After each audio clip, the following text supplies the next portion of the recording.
ओम शांति दोस्तों।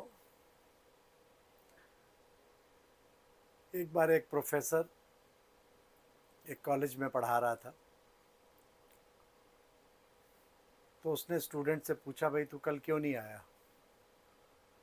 उसने कहा, मेरे घर में पूजा थी और हम लोग सब ईश्वर का ध्यान कर रहे थे, इसलिए हम लोग नहीं आ पाए, इसलिए मेरी छुट्टी हो गई कल।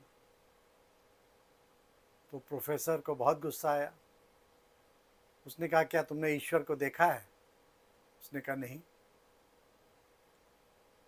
उसने कहा, ये ईश्वर वगैरह कुछ नहीं होता, क्योंकि साइंस के हिसाब से, हम साइंस के स्टूडेंट हैं, और साइंस के हिसाब से जिस चीज़ को आप अपनी आँखों से देख नहीं लेते, चाहे माइक्रोस्कोप से देख नहीं लेते, जिस चीज़ को आप टच नहीं कर सकते, जिस चीज़ को आप सुन नहीं सकते, उसका स्वाद नहीं ले सकते, उसका टेस्ट आप महसूस नहीं कर सकते, और उस चीज़ की कोई आपके पास प्रूफ नहीं है,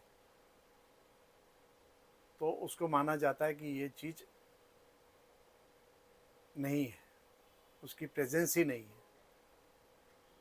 उसने बताया कि साइंस के हिसाब से हर सूक्ष्म से सूक्ष्म चीज़ को हम देख सकते हैं, और वो हमने प्रूव किया है। इस हिसाब से हम कहते हैं कि वो चीज़ अवेलेबल है, वो इस दुनिया में प्रेजेंट है। लेकिन परमात्मा की प्रेजेंस का कोई भी प्रूफ नहीं है। क्लास पूरी शांत हो गई। थोड़ी देर में वो बच्चा धीरे से उठा और उसने पूरी क्लास से पूछा, दोस्तों ये बताइए, हमारे प्रोफेसर साहब तो बहुत इंटेलिजेंट हैं। उन्होंने कहा, हाँ। आपने इनके ब्रेन को देखा है? उन्होंने कहा, नहीं। आपने इनके ब्रेन को टच किया है? सबने कहा, नहीं। क्या आपने इनके ब्रेन का टेस्ट किया है? क्या नहीं। तो इसका अर्थ क्या है कि प्रोफेसर साहब के पास ब्रेन नहीं है। सब बड़ी ज़ोर ज़ोर से हंसने लगे।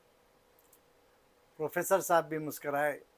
उसे उस बच्चे की वाट पटुता पे बहुत खुशी हुई, लेकिन वो इस बात को मानने को तैयार नहीं थे कि ईश्वर नाम की किसी चीज़ का अस्तित्व होता है। साइंस नहीं मानती। दोस्तों, ईश्वर कोई स्थूल चीज़ नहीं है। ईश्वर स्थूल चीज़ तो बहुत दूर की बात रही, सूक्ष्म से सूक्ष्म चीज़ भी नहीं है जिसको हम माइक्रोस्कोप से भी देख सकें। तो उसने प्रोफेसर से पूछा, तो फिर आप कैसे कह सकते हैं कि मेरे अंदर ब्रेन है?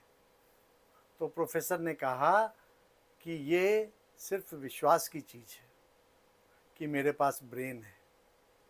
उसने कहा, इसी प्रकार मैं भी ये विश्वास करता हूँ कि परमात्मा का अस्तित्व है और वो कहीं ना कहीं मौजूद है। तो दोस्तों, ईश्वर को देख पाना हर किसी के बस की बात नहीं है। ईश्वर के महसूस, वो एक अनुभव है। ईश्वर को सिर्फ महसूस किया जा सकता है, और वो महसूस किया जा सकता है ज्ञान के तीसरे नेत्र के द्वारा। जब हम ज्ञान की प्राप्ति कर लेते हैं तो हमारे ज्ञान चक्षु खुल जाते हैं, और जब ज्ञान चक्षु खुल जाते हैं तो उससे फिर परमात्मा की, उसके अस्तित्व की, उसकी प्रेजेंस की, उसकी पवित्र किरणें हमारे मस्तिष्क में प्रवेश करती हैं, हमारे सूक्ष्म इस भ्रकुटी पे प्रवेश करती हैं। फिर हमारी तीसरी आँख खुल जाती है, और तीसरी आँख के द्वारा हम अनुभव कर पाते हैं कि परमात्मा का अस्तित्व क्या है।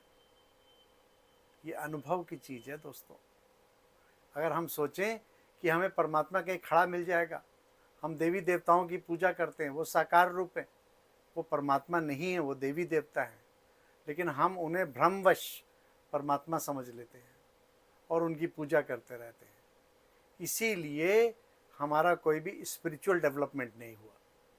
अगर स्पिरिचुअल डेवलपमेंट करना है, अपने आप को स्पिरिचुअली इन्हांस करना चाहते हैं आप, तो ज्ञान का तीसरा नेत्र खोलिए और उस परमात्मा के सूक्ष्म, अति सूक्ष्म स्वरूप का भी अनुभव करके अपने आप को पवित्र बनाइए, अपने आप को ऊंचा उठाइए, अपनी स्थिति को एकदम ऊपर ले जाइए। अच्छा दोस्तों, ओम शांति।